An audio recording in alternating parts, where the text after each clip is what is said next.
It's very easy to go into a very dark place, and it's very easy to shut out people. Welcome to the Lips and Language podcast. My name is Cola, where we talk about life, love, and language. Remember to subscribe, like, and share. Let's get into today's topic. So welcome to Lips and Language. Today I'm doing an interview with someone really special to me. So if you haven't heard this before, this is a place where we talk about healing, grief, love, and I'm really excited to get into today's topic because it's been a journey. And so thank you, Sister Drew, for being here. I appreciate you jumping on me and my last minute ideas. But that's what being a creative is about. It's always about the flow. I know this week was really important to you. It was Drew Day, so it's in honor of your brother. For people who've been following me, know I do something similar for my son. And so I really just wanted to give you a platform to talk about grief, the healing, the journey, and everything in between. Whatever you want to say about your brother, about this journey, the platform is yours. So Like first, tell me about your brother. Yes, of course. I'll tell you about myself and my brother. So, like you said, my name is Sister Drew. That's what I go by on social media and platforms. I recently founded an organization called Drew Community Organization, literally just yesterday. So that feels so good to say. I'm telling you, it was like a huge milestone for me. And during this process, I did have to deal with a lot of like grieving and healing. It was really hard for me to, come this far, but I'm glad I'm here. And it's in honor of my brother Andrew, who was really huge in our community, specifically the Jaden Finch community. He did a lot of programs. He did a lot of workshops, and just worked with a lot of organizations in order to help youth in our community. He was just a very humble, honorable man, and a lot of people could speak on that. And through Drew Day, I got to hear one of my favorite things about Drew Day, which is his birthday, which was yesterday, November 8th. My favorite thing is just to hear memories about people saying he was a great mentor. He was he was great in our community. He was always sharing positivity. Even if it's like a smile or like a little comment here and there, really like could have turned someone's day around. And I think that's my favorite part about Drew Day. But Drew Community Organization is going to be focusing on communities, like low-income communities, such as Jaden Finch. That's where it will start. There's like the sky's the limit to how many things we're going to be doing. But in the past, we've done back-to-school giveaways. We've done giveaways where like we would do a challenge. We would say a challenge like, tell me your self-care routine. And, people will like join and just tell us what they do. And then we'll, do a giveaway. We've collaborated with multiple businesses, which I'm so grateful for.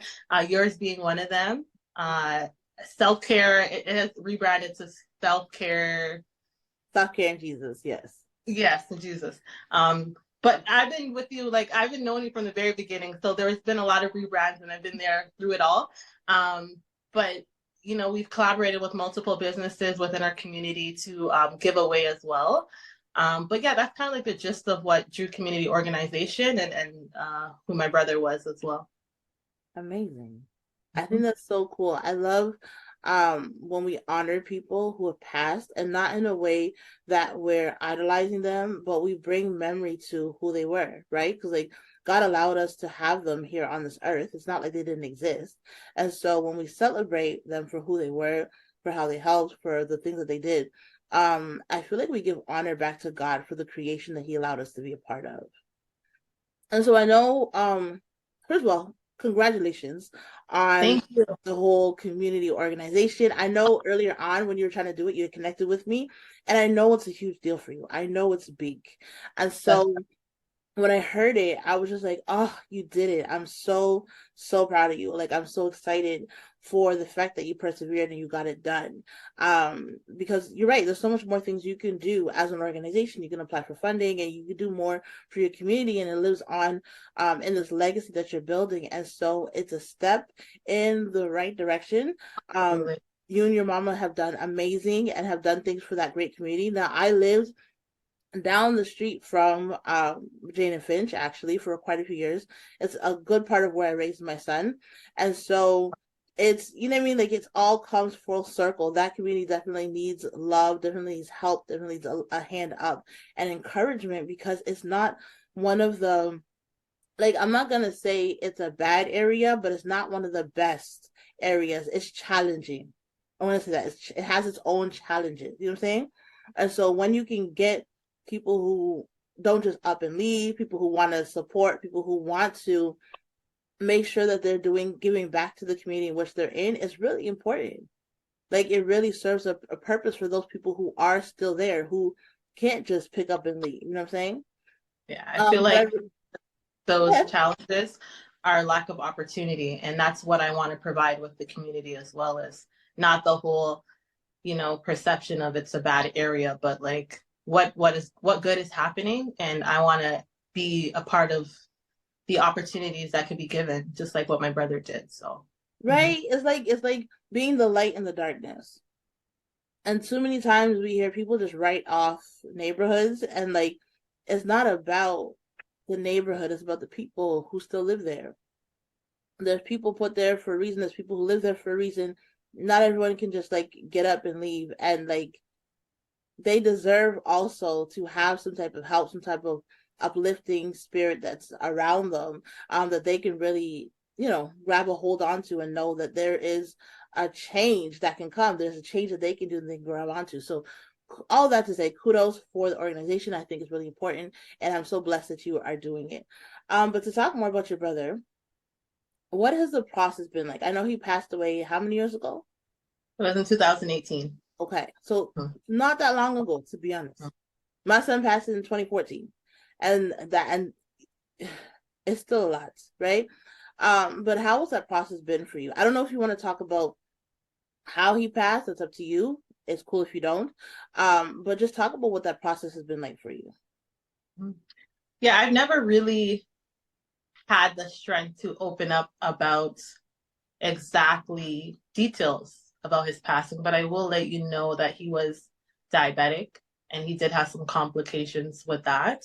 Mm-hmm. And, his what led to everything. It's a little difficult, but when you talk about the process, uh, in the beginning, of course, it was extremely hard. It still is, to be very honest with you. But I think one of the important things through this process is really relying on your circle of people that you feel like could really help you in times, and that know your triggers and know how to react when you are going through anything, or when you feel those days where it's like, this is a really difficult day. Really like customizing that circle and making them be the positivity that comes in your life.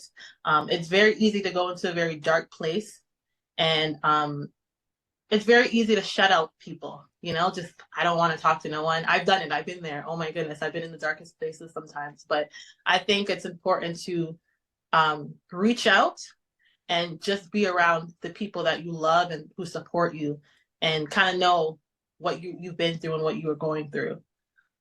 That has helped me. But if you want to know more about the process, um, starting off, I think Drew community has really helped me heal. And I say that a lot because it gave me something to look forward to and to focus on and to still be connected with my brother. A little bit before Drew community, but after my brother's passing, it was a very confusing time for me because I really didn't know how to move forward. Was I moving on? Was I forgetting the past? Was I like, what direction? And, he was a big impact on my family. My mother, who goes by Mama Drew, by the way, Sister Drew, Mama Drew, she has 7 children, Andrew being the only boy.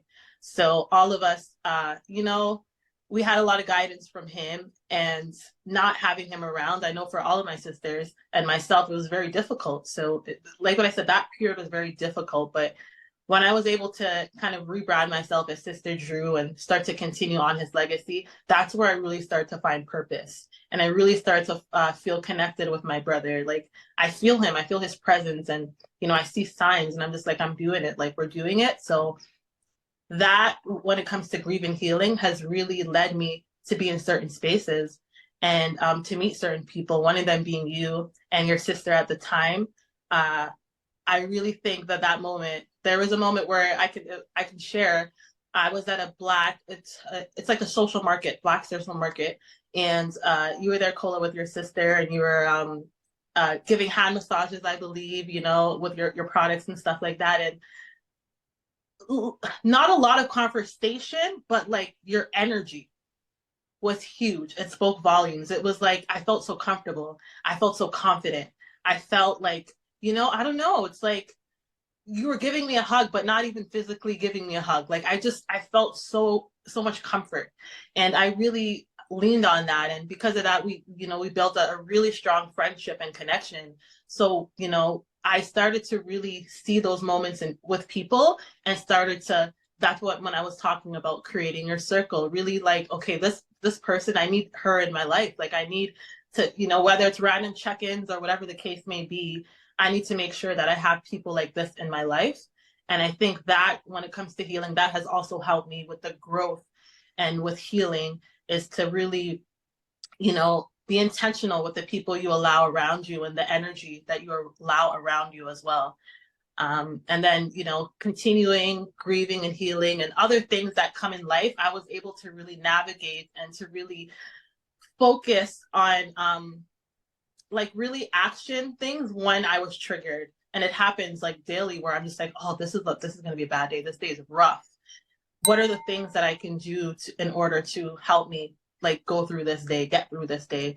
And I think those are the questions that I ask myself through healing. And even now it still becomes hard. Some days are like great, and some days it almost feels like the first time everything happened. Like it's that difficult. But now I really know how to maneuver. I really know how to get through it more easier than it was when it first happened. It's been a journey, and I'm still healing, but I'm very proud of how far I've come. Yes, amazing. I know that was a No, lot. you said a lot, but it's beautiful because when I think of like when we met and like how much you weren't really able to say to today, when you're able to say so much more, you're able to go a little bit in detail of like what happened. For the longest time I had no clue what happened, and so like just to see your growth over the years has been beautiful. It really has. The things that you hit on, talking about building a community around you, not isolating yourself, ensuring taking what do you call it, like a self checklist on a daily basis to know how you're feeling, emotions, regulating your emotions. Emotional intelligence is super important. Not a lot of people know about it. And a lot of people, I think they do it unconsciously, but actually putting a name to it so they understand that like the self-awareness piece is huge. We can't ignore the self-awareness piece, especially when we go through some type of trauma, because we have to know on a daily basis what's happening with our body, what's happening with our mind, what's happening with our spirit. How do we check in? How do we tap in? How do we put measures in place before anything happens? You know what I'm saying? Because like a lot of people just go through, and it isn't until they crash and burn that they're like, oh wow, and then they start to think back. But what you're doing is you're making sure that along the journey, one, you have people who are there for you, because one of the first things that happens when you go through trauma is everybody's there and then everybody leaves. Like everybody's there and then everybody's just like, oh, well, back to regular life. And I understand it from a perspective of not everyone can sit in the sadness with you, but it's also they kind of just like forget to check in. They forget that you're human. They forget that you went through something, and like sometimes they get in the space where they're like, oh, you never want to hang out, you never want to be here, you never, not understanding that it's not that you don't want to, you're just not at the capacity to. Your mindset can't handle all of the changes that's happening. And so I really just want to applaud you for your growth and for your journey and for being here and for talking and for opening up. I have the biggest virtual hug for you because you're doing it. And I know it didn't seem like it at the time, but you are doing it. And I speak often on this thing called grief. Grief is a spirit. Grief is not something that we're supposed to, well, it's just going to be here for life. And we're not supposed to lock arms with grief. We're supposed to acknowledge grief for what it is. And then we're supposed to find all the other things to put in place so that grief doesn't become a part of our everyday life. Because grief comes with a depression, like a crushing spirit with it. And it's not about forgetting, because we don't forget those that we love. And it gets to a point where we're like, we start to think of them a little bit less because they're not in our everyday lives. And we almost panic. We're like, oh my gosh, is this us forgetting who they are? And no, we will always remember who they are. We will always hold them, because when the moments hit, that moment that you remember the joke they told or the food they ate, they come right back. They come right back like they never left. And so it's not about forgetting. It's about making time for the moments when we can honor them, and not allowing it to stop us from moving forward, not allowing it to keep us in a holding pattern where we're just like, well, this is what it is. We're just going to be here. We miss them. We can't have them. And so we're just not going to do anything else with our life, because for the simple fact that we have breath, we still have a purpose on this earth. And I love that through the Drew community, as sad as it is that your brother passed, his passing has allowed you to find purpose in how to build and how to give back and how to do some amazing things. In the Bible, it talks about loving your neighbor like you love yourself, helping others, doing good for others, pouring out into other people. And sometimes it takes a tragic moment for us to realize the importance of being there for other people and carrying on this legacy. And sometimes people are just, that's just how they are from birth. They're naturally born with it, right? But the beauty is people still get help. Like, whether your brother was still here, people will still be helped. Now that he's gone, people are still being helped through you. And so it's important that you've allowed what happened to him not to stunt you, but to allow you to grow and allow you to be as authentic as you can be. I feel like it has stripped you so much to you figuring out who you really truly are. And like the boundaries. We put a lot of things in boundaries, and it's not until something happens that we realize, oh, I can surpass that. There really is a God of the impossible. Impossible things can happen to me. Like, outside of your brother passing, have you ever wanted to run an organization? No. Did you know that ignoring your self-awareness will keep you stuck and emotionally imprisoned? Man, we go through life with this hustle mentality, going, never taking a moment to stop, to breathe, until life kind of just spirals out of control. But it is time to take control. It is time to experience the freedom of your most authentic self. And I have a gift for you. I have witnessed the tears, the happiness, the joy, the transformation when I have done this workshop in jail, in colleges, in high schools, and I want to offer this to you. So, click the link below, get access to the free mini course. There's 4 videos. You are going to enjoy it, and let's get to the other side of healing, because you deserve to show up authentically as you. Like, I think his passing is what made me want to do it. But of course, like, when he was here, I still did things. So I wouldn't say no. It just made me more motivated to do it. But when he was here, and I was still out there in the community with him. Like, we were beside each other. He would, tell my sisters, come on, guys, like, they're doing something over there. Let's go. So it was still something that I could do, but after that, it was something I had to do. The difference is something you could do. And of course, like, honestly, we would rather our loved ones here. We would absolutely rather our loved ones here, right? But it's not about, the debate is not, do we want them here or not? The debate is not, do we miss them or not? The debate is, or the conversation is around us surviving after the loss and becoming something greater, and allowing that trauma to fuel us into building something stronger than we never thought was possible. You know what I'm saying?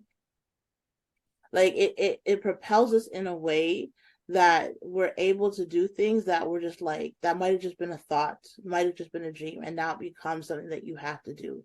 And you're fueled by this love for your brother, and also this love and desire for wanting to see other people through his legacy healed, helped, and challenged to do something greater. And I think that's the beautiful part of it. I truly do. It's not about, because sometimes, I say all this to say, sometimes we get stuck on the loss and getting past the loss, understanding the loss, embracing the loss, but then getting past the loss. That's how we get from one side of grief to the other side. That's how we start to heal in a way, because we're able to take something that hurt us so bad, and turn it around to be something so beautiful that can blossom like a tree. Always grounded, but forever tall. Is there anything else that you've learned on this journey? Anything you want to say? Because I know I say a lot. Anything you want to say? Uh, so I learned about the importance of self-care. And actually I learned that from you too. Because I remember, I think it was every Sundays, forgot what you called it, but I would, tune in and you would be talking about self-care and the importance of that. That was a huge thing because when you are grieving and you're healing, you tend to like let yourself go, let your mental go. You just tend to just not feel a purpose, right? And because of that, you kind of not focus on the things that you truly love and make you happy. So self-care was a big thing for me, and that helped me kind of get back on my feet. Um, Having some type of I wouldn't say talent, hobby, something that you could do and look forward to, or um, for example, I shared with you that I used to love keyboarding. I used to play the saxophone as well. Probably not that good anymore, but it's something I can look forward to with like, trying my best to learn again or even learning a new language. I was trying to learn French. So when you have something to look forward to, it gives you that sense of purpose, that sense of belonging again, because it's something you have to regain. And with grief and healing, the timing is not the same for everyone, right? Like the progress is not the same for everyone. Like I may be feeling like I've come this far, but others who've lost someone may feel like, okay, it's been this long and I still haven't even gotten a chance to clean out his room, or you know what I mean? Things, the smallest things. So don't compare your grief with someone else's or your progress with someone else's, because it could vary, right? That's another thing I've learned. I think those are the biggest ones, to be honest, because I mean, those things like self-care, being motivated, and also doing being the best version of yourself for others. Um, the reason why that's so important is because I'm a very loving and a very giving person. And a lot of the times we give before we give to ourselves. So we're like, we give it all, and it's like, I haven't even done this for myself, but I'll do this for you. I'll do this. And that's just the type of character and person I am. And sometimes when you're in situations where you wish you could do more for someone and you feel guilty, like I wish I could do more, like I wish I could do this, if I had this I wish I could do that for this person. It becomes that battle of you not taking care of yourself, you trying to be there for someone, and then you just get lost in the shuffle somewhere. So when you're being the best version of yourself, sometimes that is enough to help others because they look at you and they're inspired. And that's help amongst itself. And it's not verbal, it's not I'm going to do this for you, but it's like people can look at me now and be like, wow, Sister Drew, you inspired me, like you helped me. And you don't feel like everything is on your plate because you're taking care of yourself and doing good for yourself, making sure you're good. And in the process, you just so happen to be helping so many others. So that was a big learning opportunity for me because once again, self-care is so important, and helping others to me is so important. I'm such a helpful person. How do I marry the two and still be this caring and giving person? You know what I mean? How do I put myself first, but still care and put other people, like, how do I do that? So that, like, I battled that for a long time. And I think that I found the perfect balance, and this organization, the more I do, it's going to once again inspire others and help others as well. So that's another thing I learned along this journey. Yeah, that truly is the love your neighbor like you love yourself. And the importance of that is that you have to love yourself first. Because if you don't love yourself, how are you going to be there for other people? And so finding the balance between loving you, prioritizing you, knowing what you got to do, and then also then going out and helping other people. It's a beautiful balance. For those of you who are not familiar with what Drew Day is, because I know we have a lot of new people here, Drew Day is my brother Andrew's birthday, also known as Drew, and I've made that day a special day to obviously remember him, and also to spread positive vibes throughout my community and throughout the Drew community. So I usually come out with some type of challenge or some type of exciting event in order for everyone to share positive vibes with each other and just spread love. Most importantly, it's about the positive vibes. It's about honoring my brother, who is huge about his community and loved to spread positive vibes. He was big about healing and your mental health and wellness, and I'm here to just continue on his legacy and spread that with the Drew community. So that's what Drew Day is about, and I hope to see all of you out. Yeah, so I really want to get more into like what you were saying, poetry, and because that's something that I really did a lot of. And when I was talking about like being intentional and having something to look forward to motivate you, a talent, a hobby, that's something that I want to get back into as well. Writing, ooh, I love it. Words are like, I love poetry. I love spoken words. I love all that. So. Yeah, I had seen a photo of me a while back when I used to perform in Toronto, when I used to go to different open mic nights and do poetry. And it's been a while since I did that. One, because KK was sick and then he passed, and then two, as much as I love poetry, it got me through the darkest days. And like lately, I think because I was just so focused on building so many different things, it's kind of got put in the back burner. And so I'll say this because I talk about the skincare business. And so for a lot of people who don't know, I closed my business in January 2023. As you had mentioned, I had gone through so many different like name changes and brand startovers and a really, really, really great process for me because I started it right after my son passed. But this last year, God has really been speaking to me more about sharing the platform that I have, the voice that I have in different ways. And I wasn't really able to share as much because I had just been hustling for so many years. Now, the great thing is I got to meet people like you and everything else, but the poetry side of me really took a deep dive.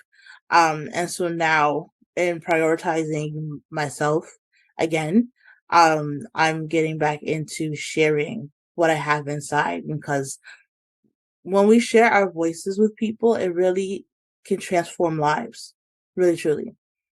Especially if we have an opinion on a topic that not a lot of people hear about authentically, and not a lot of people are used to it being spoken in a way that isn't cookie cutter and cut from everybody else. And so there is a need for voices like yours, voices like mine, to be able to speak in an industry that a lot of people are so used to the cookie cutter, let's just all be good. You know what I'm saying? Like when it came to grief, I've been in a space where they want like group counseling, and I never went that route. I always figured that this was something that me and God got to do on our own, and also because a lot of it was very like there's a process to it, and it was very linear. When I found grief to be kind of like all up and down all over the place. And so I don't often put myself in spaces that a lot of people flock to. Like if there's a lot of people flocking there, you'll probably see me like on somewhere else. But in this process, and me going through this process by myself, I kind of understand, like you're saying from a creative standpoint, other ways that aren't too common to process grief, to work on grief, and to find true peace. I think that's a lot of things that we want, is peace within ourselves, peace with the death that happened, the trauma that happened, and then peace with being okay to move forward. So outside of writing, what else would you say has been positive for you in these last little bit? Outside of writing, outside of the organization, because we know those are two things that you're grabbing onto. I travel. I love traveling. Yes. It's just nice to, like what I always say, not rely on alarm clocks and be very repetitive on like, okay, I got to get up 7 o'clock. that like mentality and just being able to just stop and breathe, appreciate nature, you know what I mean? Appreciate different cultures and stuff like that. So I'm definitely into traveling, and that's really where I can just like decompress and really reminisce, you know, think about my brother, think about like my life and what I want in the future and all of that stuff. So definitely traveling would be something else that I'm, you know, into that can help me grieve as well. I love that because I will catch a flight faster than anything else. Like, and For real. it I was know really that. challenging when like the pandemic had hit and they're shutting everything down, and then they were like making it impossible for people who took one stance or the other. Yeah. And it was hard because I really wanted to travel. But you know, I'm gonna stand my ground with that everything Mm. I got. But As, as you should. traveling is I agree with you. Traveling is really important. It allows you to reflect, allows you to see new people, be in different environments, and it's such a way for you to kind of like take your mind off the day to day. People don't understand that there is trauma that is stuck in spaces. You know what I'm Mm-hmm. saying? Like I can go through Toronto and I can see the different parts or the different areas where I was assaulted at, even though it's been years. I was like, okay, this, it's like our environments hold trauma. And although we can forgive, although we can forget, although, well, not forget, although we can forgive, we don't always forget that those things happen in those spaces. And the beauty sometimes is figuring out how to live amongst it, but it can also be moving past it, like coming out of that area and being somewhere completely new and allowing the new environment to embrace us in a whole new way than feeling stuck in a place that brings so much tears and so much like memories of the negative things. So good. Yeah. I love I that. agree. And I agree with like detoxing your surroundings. Like, you know, we talk a lot about detoxing. We think about, let me drink a tea real quick. You know what I mean? But it's like, what about your minds? What about your surroundings? Like, you know what I mean? How are you like, are you decluttering? Are you, you know, redoing certain spaces that you feel like, you know, like say if your room is your sanctuary, like how is that environment? How do you feel when you walk into your home, into your room, or into your office, that one space where you're like, this is where this is my vacation, this is how I get away, type of thing. Like really customizing your area to help you cope and to heal as well is so important. So detoxing your surroundings, that's another thing I've learned. Absolutely. That is a great point. When I had gone through the last a sexual assault that happened to me, I had shared a room with my son, his bed on one side, mine on the other. And after the assault happened, I stayed in that room. And I had a couple friends on the phone who were just like, I couldn't sleep. I was having trouble. And they're like, have you prayed out your room? And I'm like, what you mean pray out my room? This is before I was like sold out for Jesus, okay? Um, and I was like, what do you mean pray up my room? And they were just like, you can't just sit in the same space where all that trauma happened and expect to be okay. You have to change it. And so they helped me pray that night over the room. And then right after that, I moved out. I moved out of the room. I gave my son the room. I moved myself to the living room, but I redecorated it to be like a child's room. And so I kind of like just redesigned the negative into being something positive. Um, and then I took the other space. And that's really what helped to shift the mindset of like, this thing happened, but we're not going to allow it to completely tear us down. Cause it's not like I could just like move up out of my house the next day. You know what I'm saying? Like I was stuck in a sense, but I wasn't stuck mentally. I wasn't stuck emotionally. I was just stuck in a physical location. And that's why when you talk about detoxing your mind and just how you think about things, how you perceive them, and how you're going to change them is really important. Mm-hmm. Absolutely. That's definitely something I learned. And it's something my brother stood for as well. So it's coming from him. But your environment really does play a part on how you feel. So that's 100%. Like it's evident. I've experienced it. So not only think about I need to get away, but like the current situation you're in, how are you making that better for yourself? You know what I mean? And that's, you know, a couple projects I was able to do and, you know, redesign. It really like it got my mind off stuff. And, you know, once you do that, you're going to be proud of your space. You're going to feel independent. You're going to feel like I own that. I did that. Like I did that. Right. So there's a lot of that too, like, you being proud of yourself and, seeing like actually a visual representation of how you been able to accomplish and to move forward from certain things as well. Amazing. I was actually going to say that next. I'm like, I feel like that I can hear the influences of your brother coming through, and I've never met him, but I can like hear the way in which his guidance and the way in which he taught you so many things has come through in how you speak today. And it's like, so as you're growing in the season, you're growing for yourself, but you're also growing with him. And I'm sure there's so many things that he would approve of what you're doing because his stamp is upon it, whether you know it or not, whether you're conscious to it or not. His influence is in your life, and I can sense it. And you know what? And that's a question I can ask you, and maybe for some people listening or watching would want to know, like, after you lose someone, you kind of face this weird identity thing where it's like, who am I? And I know I've heard many of your podcasts, and I follow you religiously, so it's like I know you've been through that where you're just like, I'm KK's mom, like that's who and you know what I mean? And I fell into that too, where it was like, I ended up changing my name to Sister Drew Sis. And I was like living and breathing my brother. Like it was all my brother, all my brother, all my brother. And I had some conversations with some people that I really love and that, could really, are really sensitive to the situation. And I kind of had those type of dialogues. Like, I feel like I need to like also embrace who I am. And I need a little bit of that in there too. Like, when I talk about traveling, when I talk about, I'm into kind of fashion and stuff like that. Like you also need to have your own identity. So I wanted to kind of pose that question to you. I know this is you, but yeah, I know this is your we having a conversation, girl. Ask what you want to ask. No, I'm asking the question though. But seriously, I know listening to you has helped me through that, but if we could hear that again, how you were able to really differentiate and kind of still represent and honor your son, but still finding your own identity in the midst of all that.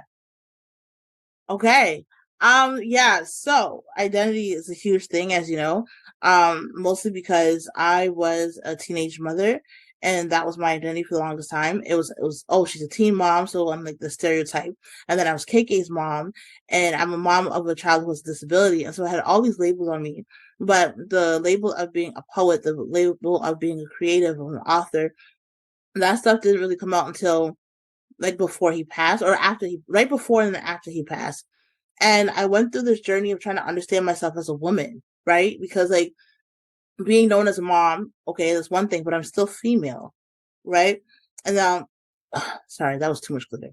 And now after him passing, having to figure out, okay, you know what gets me? When I'm filling out forms and people ask, do you have any children? Every time I have to fill out something that asks me if I have a child, it is one of the hardest questions I have to figure out. Because I really just want to write, yes, but he passed. Yes, I have a child, but he's not here.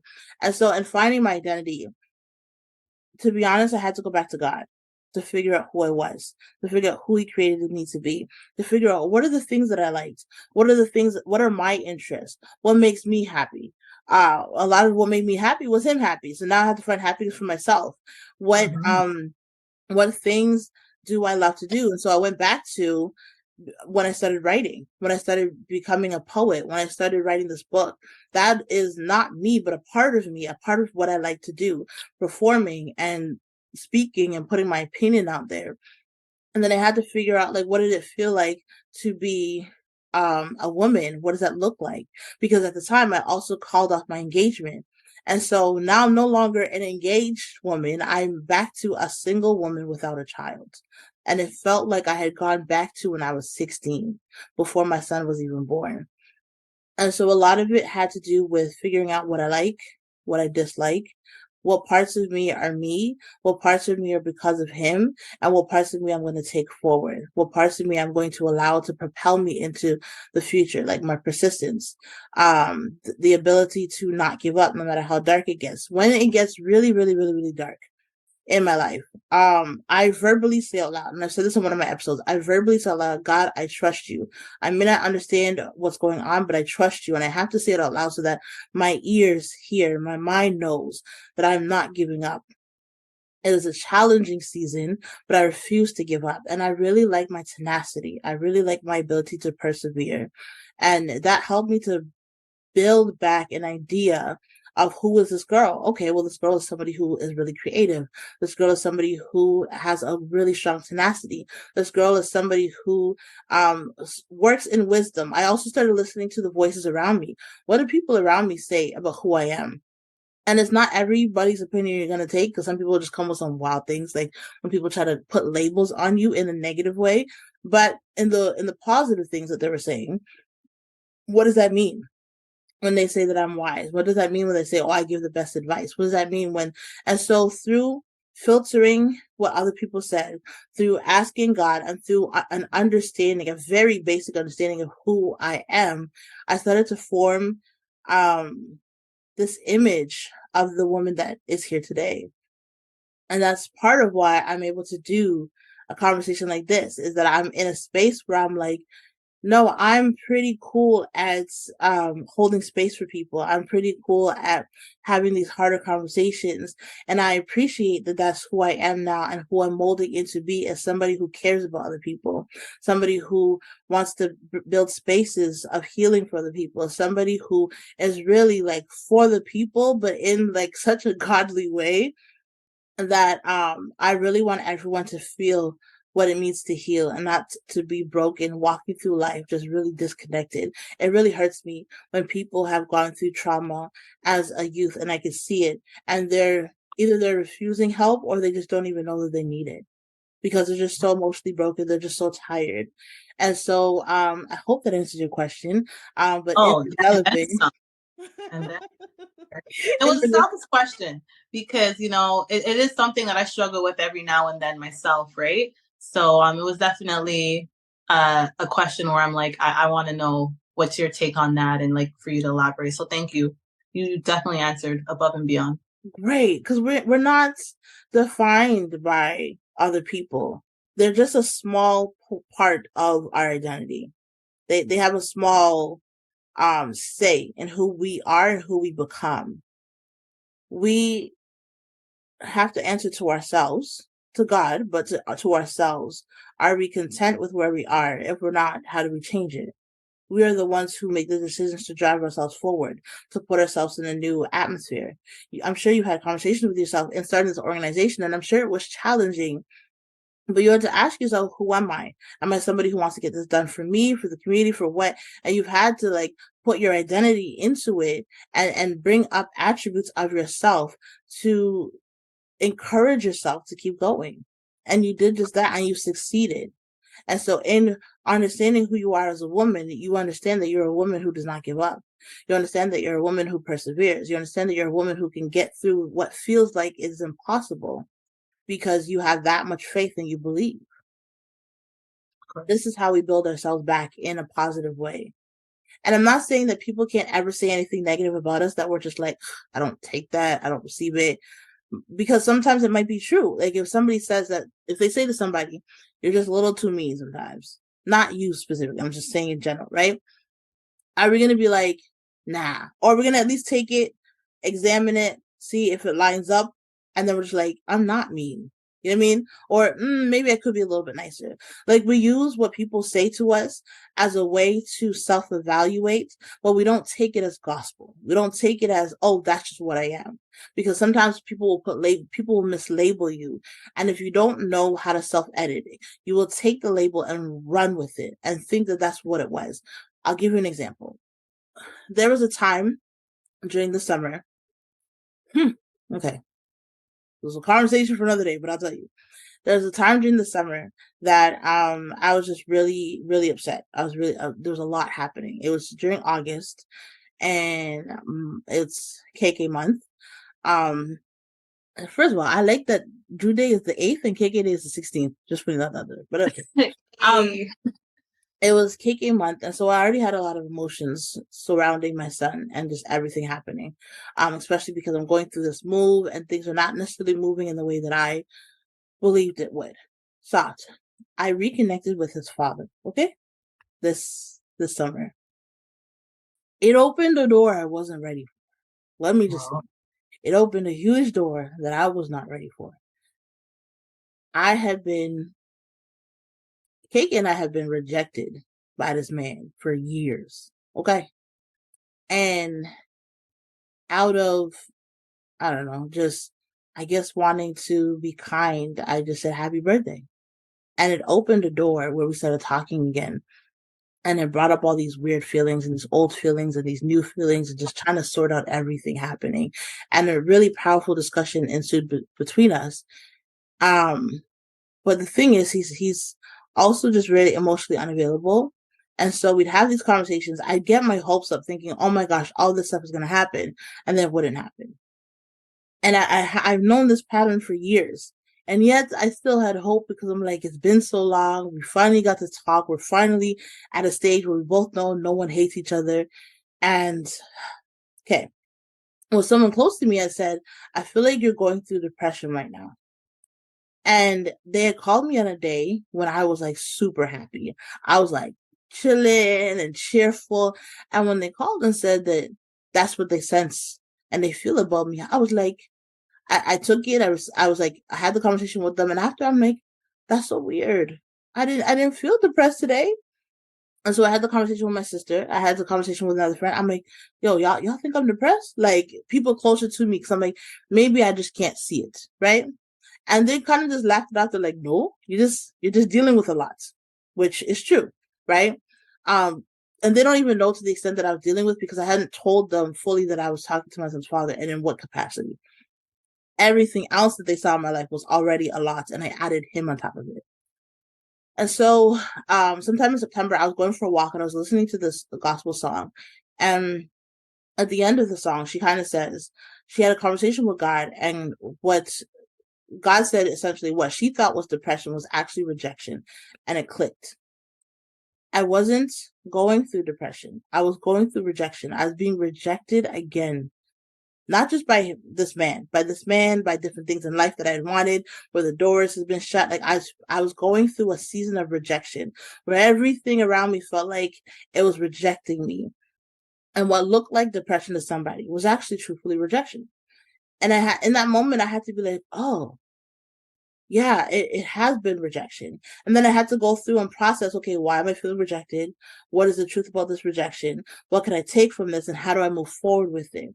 And it also taught me, again, that sometimes when people say things, you can examine it, but you don't always have to receive it because it could be wrong. It could be it was slightly off what was being said. And that's nothing to say against the person. They're not a bad person. They mean me well. You know what I'm saying? Like, we're so quick to be like, you said something wrong against me, now I'm cutting you. No. They meant me well. They mean well for me in my life. They don't play a negative role in my life. But even in the people who mean well around us, we still have to take what they say with a grain of salt and figure out for ourselves, is that what this is? Is that how this is meant to come off? And how do I take it and then apply it to my life to move past it? Wow. And so I'm still in the season with my son's father where we're going through things. But I'm trying to be wiser about this conversation. I'm trying to be wiser about the experience with it because I also know that we're both grieving as parents. We're both grieving this life that we never had. We both grieve a child. We both grieve missed opportunities. And so it's another stream of grief. And I'm just further along the journey than he is. And so now a part of me wants to like reach back and help him, like, come, grieve with me. Let's get through this. And the other part of me has to respect where he's at. And that not every time, like you said before, not every season people are going to grieve at the same time. People in your family, I'm sure, don't even grieve your brother the same way you grieve him. No, we're all at different pace for sure. Can't have those expectations that people like should be further along or whatever the case may be. Just continue to pray for them. Pretty much. That's the best thing we could do is be the best version of yourself. Because once again, you could be doing your thing, and then finally this person comes out, and it's like, yeah, like I want to be happy. Like I see happiness in you. I want to be that happy. Like I want to be like that. You know what I mean? Our goal is to live as examples. The reason when we met, the reason you felt the energy from me is because I live my life as an example. I don't live my life in sadness. I live my life as an example of what I would want, what I want from others, what I would want, what I want to put out there. And I'm happy that that's what you got from me that day, because, you know, sometimes it doesn't always feel like that on the inside. We're battling. But when other people see it, when we're doing things that bring us joy, hand massages actually bring me a lot of joy. We're able to build these relationships with you know, people that we barely even knew, and then look at us years later, we're having this conversation about grief and healing and the importance of it, because this journey really matters. Absolutely. So I think we've talked a lot. We did. We definitely did. Is there any last minute words or any other things? You can ask me something, or is there any last minute things you want to say before we end it? Not really. It's just more about, like what I said, it came at the perfect time. I just finished like doing some work around Drew Community Organization. It was official. I was going to share it with my family. And then you're like, hey, like, you want to talk on my podcast? And I was like, absolutely. I think it's time, right? Like what I said before, I don't do this often. You know, it's pretty hard and difficult for me, but I'm learning and trying my best to do more of this, because I know that I have a story and I can help someone else in their journey. So just like a lot of me thanking you, like from the bottom of my heart, and, you know, just wanted to continue doing what I do, and, you know, collaborating would be great. And if I could share what my Instagram handle is for people who want to reach out. Great. I was just going to ask, how do they find you and Drew Community? Please. Okay, perfect. So I'm Sister Drew. So my Instagram is at drews.sis. So DREWS.SIS. Now, very shortly, I'm going to be coming out with kind of like a rebranding, where I'm going to, like, you know, take some photos and like do a separate Instagram that will be solely focused on Drew Community Organization. So that's dropping soon, but feel free to follow me on Instagram, my personal page, and then I'll start promoting the other Instagram, so you can follow that as well. But I'm definitely excited about that. So that's coming your way shortly. Ooh. A lot of coming to everyone. I love it. I'm excited for it. I can't wait to see it. Every time, you know, a new brand or business launches, like, it is so good to promote it and to just like tell the heck out of it, so people can be a part of the journey in whichever way that means, whether they're donating, whether they're just participating in the challenges you do. I want to thank you so much for opening up, for agreeing to my last minute invite. And it was really just the Holy Spirit that just dropped it in my spirit, because I had a new series planned for this week. But I'm so happy that we get to talk about grief this week instead of what I was planning. I'm so grateful that you opened up. It's not easy to do, but there's so many people who are going to be helped by this. Even if it's one person, there's so many people who are going to hear this, and it's going to be here available for people to listen to again and again and again. And it's going to bless people. I truly believe that, but it only blesses people when we make the decision to do something out of our comfort zone. So this is why I'm so grateful for you coming on here, sharing your story. We get to hear about your brother. I know he's an amazing man. I know his influence is huge on his community, on his family. I know that you get to celebrate him every single year, and you're going to do so much more with the organization that you put together. Congratulations yet again.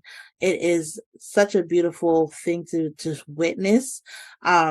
And just to see how this is going to grow. I know it's going to be impactful. And I truly wish you the best. Thank you so much. You're so very welcome.